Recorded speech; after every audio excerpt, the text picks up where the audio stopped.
Douglass's life sort of stands across the expanse of the 19th century as a symbol of the worst and the best in the American character. He was the slave who saw most of the worst brutalities of slavery. He was the slave, however, who freed himself and by luck, pluck, and gifts remade himself.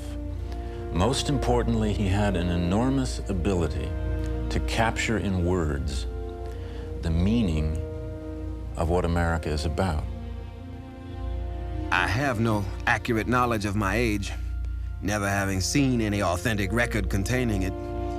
By far the larger part of the slaves know as little of their ages as horses know of theirs, and it is the wish of most masters within my knowledge to keep their slaves thus ignorant. I do not remember to have ever met a slave who could tell of his birthday. Frederick Douglass, 1845. It was along the eastern shore of Maryland near a quiet creek called the Tuckahoe that the life of the man who would inspire a nation began.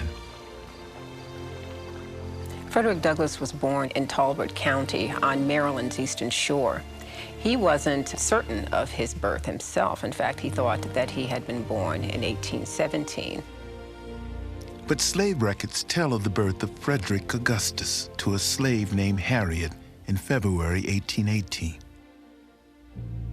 He knew who his mother was, although she was a distant figure in his life. She lived on another plantation. He never really knew who his father was, although he came to believe that his father was definitely a white man and probably his master.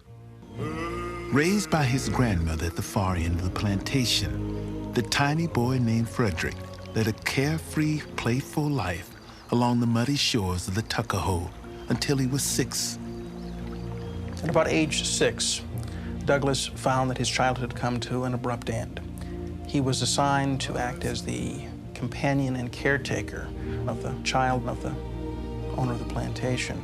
And as a result, he could get in trouble for things that he either had done or had failed to do. And so it became immediately apparent that he was no longer a child, but was a slave and was part of that institution of slavery.